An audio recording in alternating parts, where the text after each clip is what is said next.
Namo Myoho Renge Kyo, Namo Myoho Renge Kyo, Namo Myoho Renge Kyo. Hi, friends.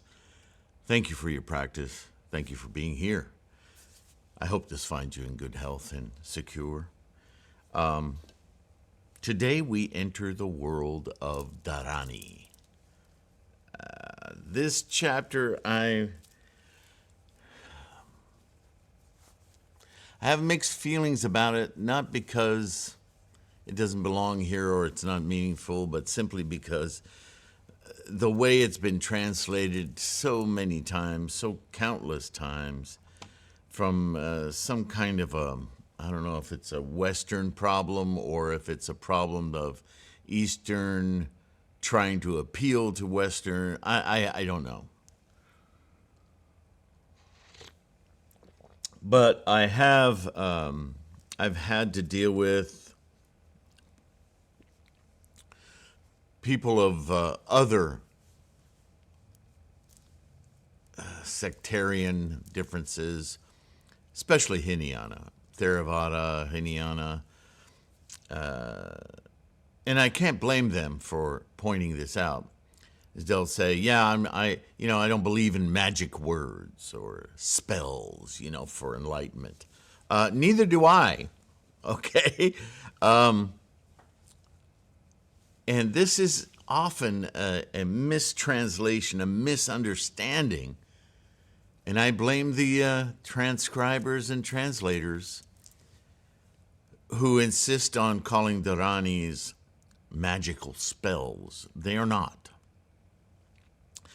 If you do the research, which I have, because I was determined to find this out, if that's what they are, then I have a problem with Lotus Sutra Buddhism, yeah? And then I go back to Kumarajiva and I say to Kumarajiva, what the hell are you doing? But what I found out, pleasantly, was that it's not that at all. It's not, it's. If I say to you that I live in the land of the free, other than being kind of an arrogant statement, and that's a whole different discussion. But where do you think I'm from or I'm living? Right away, almost anyone in the world, I would venture to say, would say, "Oh, you're from the United States of America." In fact, no, let's stick with that example because that's much closer to what a Dharani is. A Dharani is not just a saying. It's not, a catchphrase. They're very specific words. And remember, if we're talking about Prakrit or Sanskrit or Pali, words in those languages, it's not like English, where our words are very supposedly are constructed. How shall I say it? With minutia, in other words, words very rarely have an all-encompassing meaning of a concept. They're dissections. In fact, they're grammatical setups for dissections, right? Like the word "the" says definite article, right? This is why we say John is in hospital. Unless we know the specific hospital, we don't say John is in the hospital. The hospital indicates a specific hospital. And maybe in our conversation that is, see, grammar in English, it's very, right? When we're talking about these ancient languages, they're more like indications, signs. Look at the naming conventions. Look at the trouble we have in English of conceptualizing a bodhisattva. We have to give him 10 different names because that's the only way to capture this one naming convention of Sanskrit that has all these concepts interplaying to offer the identity of this bodhisattva. Okay? So, Dharanis, I want you to understand, are not magic at all. They're funneled essences of meaning put together to represent a much larger conceptual whole. Now, if you think that sounds too complex, consider the Daimoku. Consider Nichiren saying to us, the character Myo. Let's just take that first character, Myo.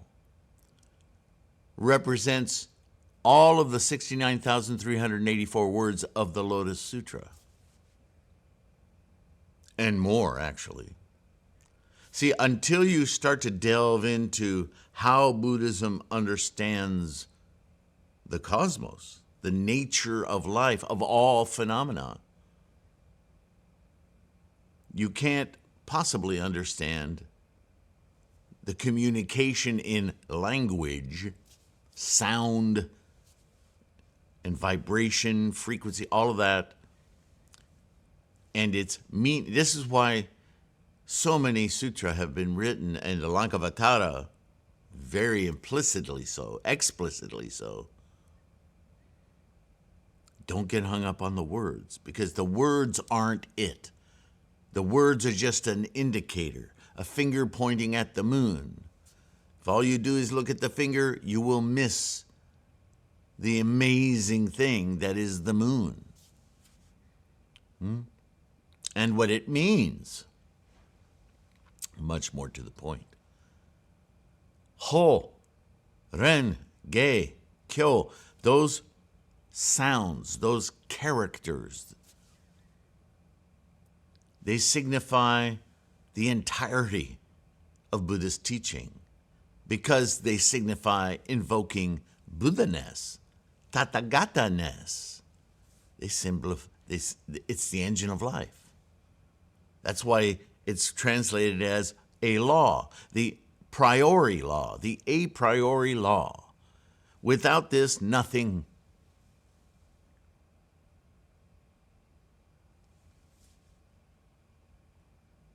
Without the Daimoku, nothing. It's profound. So, when you read these authors who translate it as, and then he invoked this magic spell or these magic Dharanis, and they give it to you in Sanskrit, adding profoundly to the misconception. It looks like abracadabra. Why wouldn't you think it was a magic spell? And I fault the translators for that. It's a huge disservice they've done to all of Buddhism, let alone Lotus Sutra Buddhism, yeah? So please, please, please, and I will have annotations as I read this, to try with words to make this clear. So I subtitled Dharanis two ways. I have a parenthetical that says expedient words and phrases, because that's actually in the definition if you look it up. They're expedients. Remember, the Lotus is all about, please understand, words are expedients. They're not the thing. Chanting versus mantra, protections and supports of the Dharma. Dharanis are specifically different from a mantra. Mantra, you've all heard that word. And generally, mantras are thought to be specific invocations to an individual. This is where, and mantras will definitely use aspects of Dharani. But sometimes mantras are just invocations of minute thoughts. They don't really represent a greater text or learning. They'll often be personal, and so strictly speaking, a Dharani is not a mantra. And a mantra, although sometimes a dharani, isn't always a dharani. It's a mantra. But a dharani is always a dharani. And I've tried to translate them. It's not easy. But when you do find translations, and I have one in here I think I included, they'll give you an idea. It's like words that don't really form sentences, but they're conceptual ideas and thoughts that when you run them together, you start to get a sense for a much larger dialogue or text. That's a dharani, right? Namo Myoho Renge Kyo is a dharani, not a mantra. Although you could call it that, strictly speaking, it's a dharani.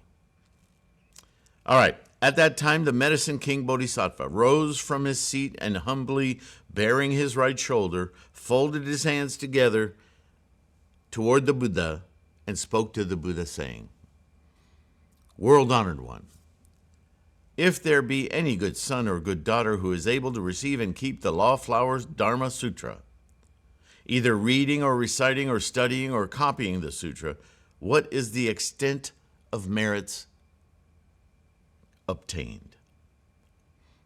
Now, at this point, you might be saying, why this question again? Don't we know the answer to that? We've already talked chapters about the merits of the preacher of the law or the teacher of the law.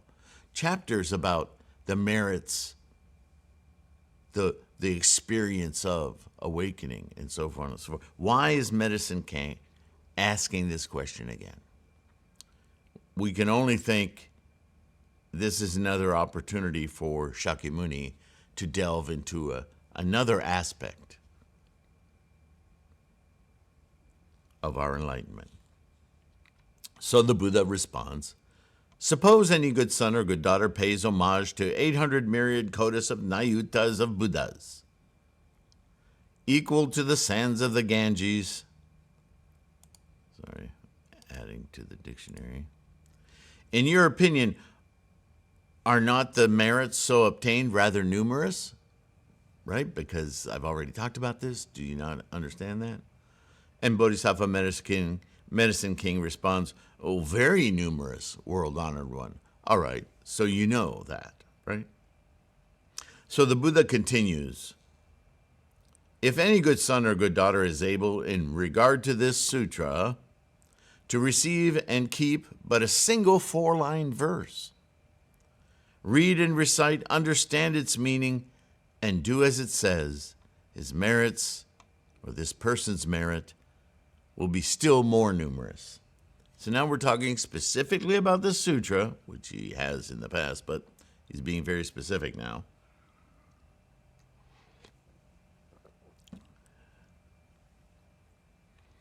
And he makes sure to say that you have to understand its meaning. And do as it says. Thereupon the Medicine King Bodhisattva said to the Buddha, world-honored one, to the teachers of the law I will now give dharanis, expedient words and phrases, invocations for their guard and protection. So it's kind of interesting, isn't it, that with the question of what kind of merits do they receive, Shakyamuni says, you know what kind of merits they receive. And to those who can become Lotus Bodhisattvas, become promoters, propagators of this sutra, this law, Dharma, the merits of these people is far greater. So Medicine King, maybe now he just needed a restatement. He really gets it. And what he wants to do is he wants to offer a sort of an invocation, kind of like an address at a ceremony where we talk to the alumni, the graduating class of a great university, right? There's always speeches being made to set these people on their way. Okay, you have all this knowledge now. let this knowledge be your whatever in life, that you can gain from it, that it can protect you from ignorance, so on and so forth, right? Commencement speeches, the word finally comes to mind. So, I insert here at this point an excerpt from Buddhism Reference, my encyclopedia, if you will, for modern Buddhism. And I will read that to you now. Dharani. In the book, The Profound Meaning of the Daimoku, Sifu Sylvain Chamberlain, I know that guy, captures many of the writings of Bodhisattva Nichiren on the subject of the Daimoku. A critical refrain throughout these writings is the meaning of each character of the title of the sutra, Myoho Renge Kyo. When chanted, each contain or represent the entirety of the Lotus Sutra teaching of the Dharma. Right? I've already said that. This idea was not the invention of Nichiren, as some might claim.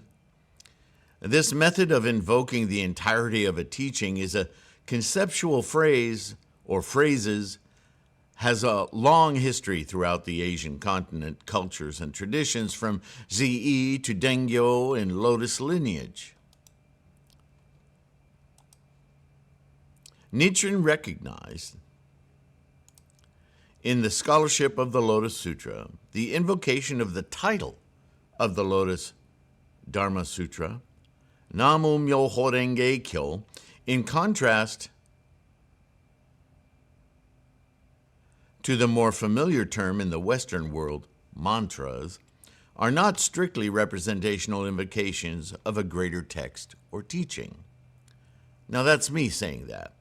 Here's a quote from the Britannica Encyclopedia, a very revered resource of knowledge. And here's what Britannica says. Dharani in Buddhism and Hinduism, so already you know that this predates Buddhism, a sacred Sanskrit phrase of great efficacy, not magic, efficacy, used as a verbal protective device or talisman and as a support or instrument for concentration. Isn't that what we do when we chant to the mandala? The Dharani is a short summary of the essential doctrine contained in a much longer sacred text and serves as an aid to its retention. Namo Myoho Renge Kyo. Properly recited, the Dharani conveys the same merit as reading the entire work. I said, this is Britannica. It sounds like Nichiren. The meaning of a Dharani is often very difficult to determine and may sound to the uninitiated like a string of meaningless words, the accuracy of which is, nevertheless, carefully guarded when passed from one teacher to pupil, compared to the word mantra. So you notice in the Britannica definition, essential doctrine in the above quoted text, and consider Nichiren's writing on, the Gosho titled, The One Essential Phrase. So that's the end of my little annotation there. Hopefully that captures it for you. Whereupon he delivered the following invocation. And again, this is untranslated. So, anye, manye, mane, mamane. Anyway, not good at it. It sounds like it. Perhaps one of you who are familiar with ancient languages would endeavor to send me an email on your erudite translation of this. But I don't think it's essential for us to understand that these are just key words and phrases to encapsulate the teachings. This is thousands of years before Nichiren now. And all of them are trying to devise a Dharani that offers us memory, retention, concentration, right? Nichiren came up with the ultimate, which is throughout the Lotus Sutra. Shakyamuni is saying, this is the teaching, this is the teaching. What teaching? Myoho Renge-kyo. Oh yeah, this is the teaching. He was saying it all along. Nichiren, for our modern era, goes, duh. That's the title of this whole works, which stands atop all previous works of Shakyamuni Buddha. So why wouldn't that be the Dharani? Let's add to that Dharani that we are awake, present, and invoking this Dharani. Na-mu, this Buddhist Dharma. Namo Myoho Renge-kyo. There it is. They're all trying to do that from their own essential knowledge and praise of the teachings. They just are not doing it for people of our time, our era. Nichiren is. So you could look at all of these in this chapter as attempts at coming up at an essential phrase or group of phrases, which Nichiren trumps whole with the Daimoku, the most simple, the most straightforward Dharani. World honored one, these supernatural. Now, of course, this is Medicine King. He just delivered this. He's trying to give people a handy chunk to protect them, to keep them focused, the teachers of the law. World honored one, these supernatural Dharani invocations have been spoken by Buddhas numerous as the sands of 62 Kodas of the Ganges rivers. If anyone does violence to the teacher of this law, then they will have done violence to the Buddhas. Aren't we often reminded that if there are those who assail us for being Nichiren doctrine, Lotus Sutra practitioners, chanting Namo Myoho Renge-kyo, belittling us or whatever, casting aspersions on us, that their heads will split into 7, right? We've already read that. These are all offered protections. In other words, protections that are knowledge. What is the ultimate protection? Remember that old saying, this is going to be really loose now, hand a poor man a fish and you feed him for a day, but teach this poor person how to catch and fish and fillet and prepare fish for themselves. You feed a life, you save a life, whatever version of that you've heard. So that's what these Dharanis are trying to do, right? Because it takes so much effort to study and learn and gain the meaning of these teachings, that it's a daunting task. And so in that task, there are those who offer us expedient ways to remind us of the entirety of what we're doing. And for us, Nichiren doctrine, Namo Myoho Renge-kyo, that's our Dharani, yeah? So Shakyamuni says to Medicine King Bodhisattva, good, good, O Medicine King, because you are compassionate and protect these teachers of the law, you have pronounced these Dharanis, which will abundantly benefit the living. I wonder what Shakyamuni would say if he met up with Nichiren. We don't have a document of that. We should. Thereupon the Bodhisattva, courageous giver, spoke to the Buddha. Oh, now they're coming out. They've all got something to offer. Well, this is very honorable. This is now that we understand, right, this far into the Lotus teaching, the exceptional merit of this teaching and awakening, enlightening our Buddha nature right now in this moment. That's a critical understanding, right? They spent decades not believing this could be so. And now they're told, you've missed this point all along. This is the truth. This is what happens. Wow. Well, that means that this teaching is very vulnerable. Because if we can't put this off into time, whatever that is, and it's right now, then that means, as human beings, invoking this constantly battling samsara and slowly raising our life condition with this practice, we need to stay focused, number one, and we need to feel some sort of invulnerability, because having achieved this, you certainly wouldn't want to backslide. You wouldn't want to lose it, right? We talk about this a lot throughout the sutras. Non-retrogression, right? So here's another bodhisattva, courageous giver. He gets up, world-honored one, I too, for the protection of these who read and recite, receive, and keep the Law Flower Dharma Sutra, will deliver Dharanis. If these teachers of the law possess these Dharanis, neither yakshas or rakshasas or putanas, and it's not Spanish, or kriityas or kumbhanas or hungry ghosts, nor other, well, hungry ghosts should be familiar to you from studying the world of hunger, right? One of the 10 essential realms of our sahau existence. Nor other spying for their shortcomings can find a chance. Then, in the presence of the Buddha, he delivered the following invocation.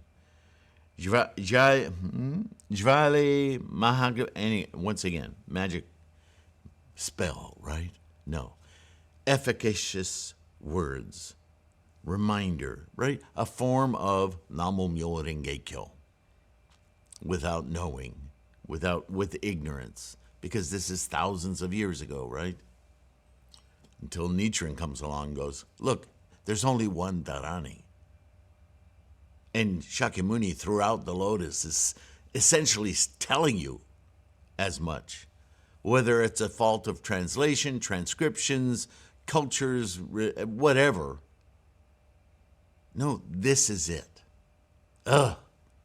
Right?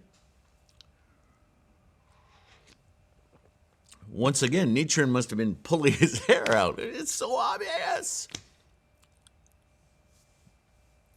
But they're trying, right? World-honored one, these supernatural Dharani invocations have been spoken by Buddhas numerous as the sands of the Ganges, and all approved. If anyone does violence to the teachers of the law, he will have done violence to these Buddhas.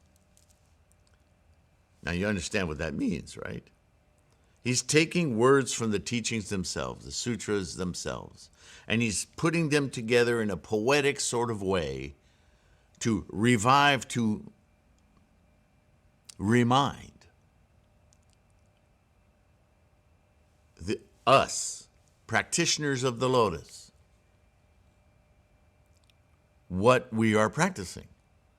What is the meaning of what we're practicing? The depth, the profundity of what we're practicing. Into an essential group of words, a little poem to keep in mind. This is why I wish I had the translations. Thereupon the transcendent king Vaishravana, protector of the world, spoke to the Buddha, saying, well, world-honored one, I too, in compassion for the living and for protection of the teachers of the law, will deliver these Dharanis. Okay, what's your version? And this one's real short. They keep getting shorter. Ate tate nate vanate anade nadi kunnadi shvaha. It's pretty short. World-honored one, by these supernatural invocations, I will protect the teachers of the law. I will also myself protect those who keep this sutra, so that no corroding care shall come within 100 yohanas. Wow. There we have another essence of the Dharani, that by invocation of the Buddhist teachings, the Tathagata-ness, that no harm will come to you and no dissolving of understanding, the forgetting, the doubts that creep in will take hold. Thereupon the transcendent king domain holder, who was present in this congregation, who wasn't, with a host of thousands of myriads of kotas, of nayutas, of gandharvas, reverently encompassing him, went before the Buddha, and folding his hands, said to the Buddha, "World-honored one, I too, with supernatural Dharani invocations, will protect those who keep the Law-Flower Dharma Sutra." Whereupon he gave his Dharani. "World-honored one, these supernatural Dharani invocations have been spoken by 42 kotas of Buddhas. If anyone does violence to these teachers of the law, he will have done violence to these Buddhas." Right, so you can see here that all these Dharanis are pulled from the words of enlightenment, the words of Dharma teaching.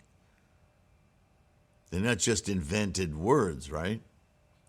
They're the words of enlightenment, of Buddhas, of Tathagata. Thereupon, there were female Rakshasas. The first named Lamba, the second named Vilamba, the third named Crooked Teeth, the fourth named Flowery Teeth, the fifth named Black Teeth. I don't know why we have to name all the women, but evidently all of them. The ninth Kunti and the 10th named Spirit Snatcher. Remember, Rakshasas are demons. They are of Mara, of the Saha world, that tend to influence toward samsara. But there's no reason they wouldn't have a positive use. So we're using Mara against Mara's influences to protect and to offer insight, positiveness with their influence. That's quite something. That's like turning a spy, yeah? Together with the mother of the demon sons and her children and followers, all went to the Buddha with one voice, said to the Buddha. Now you could see this as defeating Mara. In the act, you're taking samsaric influences and you're turning them into support and protection of Buddha-ness. Well, okay, so this chapter is showing a transition. Well, we haven't really dealt with that yet. So this chapter suddenly finds its more profound meaning. It's not just about Dharanis. It's about the actual transition from samsara to Buddha-ness. How fascinating, yeah? World-honored one, we, too, would protect those who read and recite, receive and keep the Law-Flower Dharma Sutra, and rid them of corroding care. If any spy for the shortcomings of these teachers of the law, we will prevent their obtaining any chance. So I would go so far as to say, so far, women have been portrayed rather negatively as the enchantress and the whole sexual tension going on here. But here we have these women, these rakshasas, these female influences turning toward really kind of motherhood, nurturing, caring. Oh yeah, women can do that. What do you know? Wow. In those kind of terms, this is pretty big for Shakyamuni to be talking about ladies in this way, right? He's got a whole monastic order of women now. And so it's about time in our transition from samsara to Buddha-ness as teachers of the law, that we see great benefit and a source of comfort and strength and protection from females? Oh, wow. Who ever thought about that? Well, it seems obvious to us, but in the writings thus far, that's a pretty major step, wouldn't you say? Okay. And so they offer their Dharani. Let troubles come on our heads rather than on the teachers of the law. A mother protecting its child, yeah? Neither yakshas, nor hungry ghosts, nor putanas, nor krityas, or vetadas, or kashyas, and several others, nor man, kriyatachas, nor fevers, whether for a single day, or quotidian, or tertian, or quartan, or weekly, or unremitting fevers, whether in male form or female form, or form of a youth, or form of a maiden, even in dreams, shall ever cause distress. Whereupon before the Buddha they spoke thus in verse: whoever resists our invocations and troubles a teacher, may his head be split in 7, like an arjaka sprout. May his doom be that of parricide, his repercussions that of oil expresser, or a deceiver with false measures and weights, or a devadatta who brought schism into the Sangha. And Devadatta must have winced when he heard that. Yeah? He who offends these teachers of the law, such shall be his repercussion, or their repercussion. So I have a note here. In addition to the often quoted head split in 7, recounted in Nichiren's writings, the repeated offered protections and support for those who read, recite, keep in the name of the law flower Dharma Sutra. There it is. I mean, again, Nichiren was like, and so on, is quite an exposition on the benefits of the Lotus practice.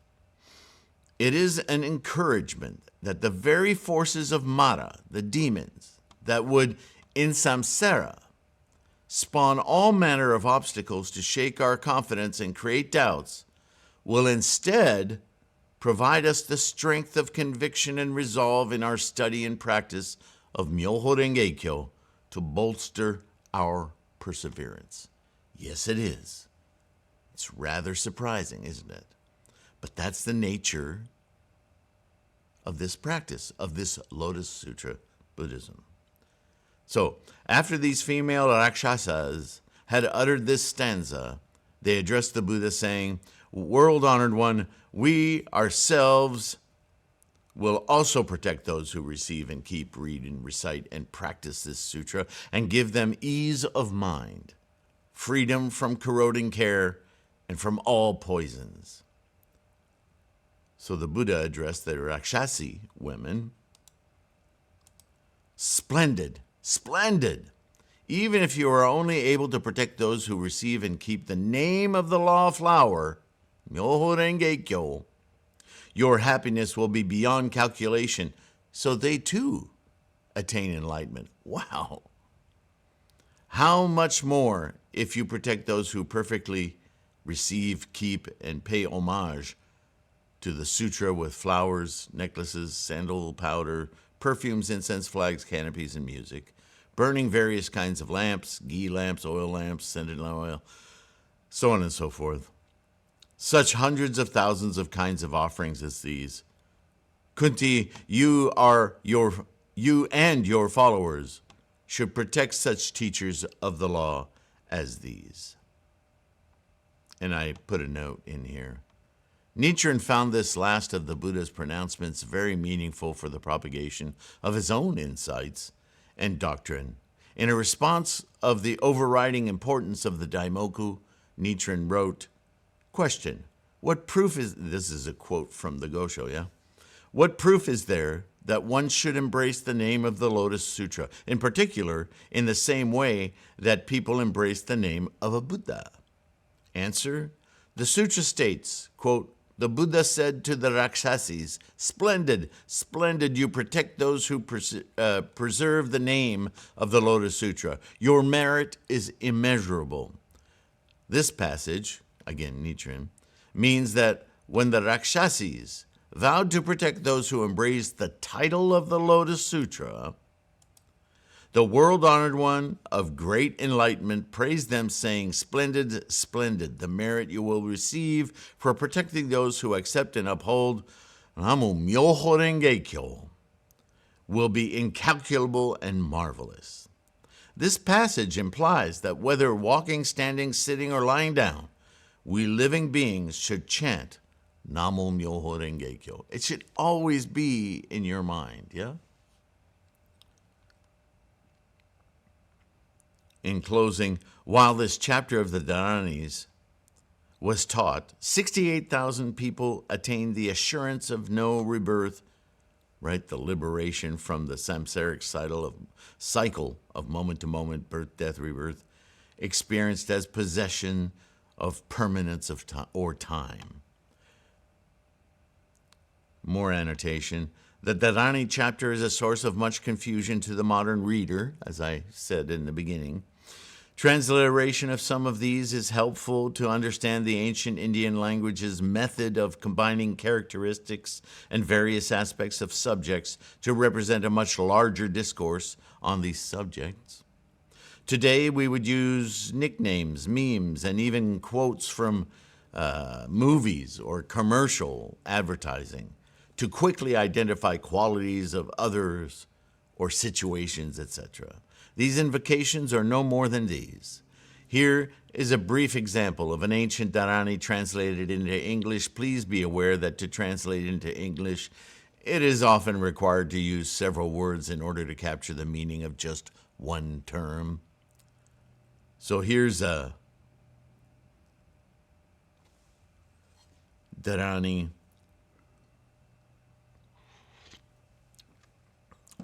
Om, homage to the Bhagavat, unequally excellent in the entirety of the three worlds, homage to you, the Buddha, it is thus.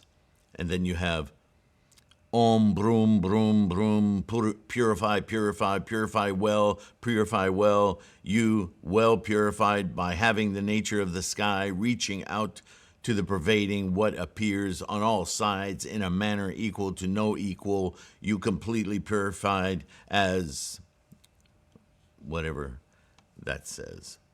It's an old Sanskrit term. And you can see just from our discussions, we're talking about Tathagata, the constantly present engine of life. But this is what Myoho Renge Kyo is. Namu Myoho Renge Kyo is an invocation of Myoho Renge Kyo. This is what we do. Another translation, may all the Tathagata embodiments anoint me. I, with the anointments of the Amrita, of the supreme words of the Saigatas, with the mantra expressions of Mahamudra, Om, bring, O you who maintain my lifespan, purify, purify, purify well, you who are well purified as the nature of the sky, you who are completely purified as, again, that name. So, does that give you a strong hint as to what a Dharani is? If all that you get out of this chapter is a deeper sense for the meaning of Namu Myoho Renge Kyo as profoundly reaching into all of karma, because karma is an effect produced of the engine of life. And by harnessing all of it to its amelioration, to its enlightenment, then you can express all of your karmic momentum as Buddha-ness, as the engine of life. Right? Yet another way to penetrate the thinking of the Dharma. Anyway, we got through it. That was chapter 25. 26? Yeah, that was chapter 26. Let me just verify so I don't go crazy because I have OCD. Yeah, 26. So next is chapter 27, the past deeds of King Resplendent, or the filial responsibility and perseverance. That we will do next time. Thank you for listening. Thank you for thank you for your practice. Keep that practice strong. In order to do that, please take care of your health. Yeah. And I will see you in the next one. All the links in the description. You know what to do. Your support is invaluable. And by that I mean, not only am I grateful, but much more to the point, the Sangha could not exist without you. So every little thing that you do, major thing that you do, all supports this effort, this resource, all of Resource Bookstore and all. Thank you.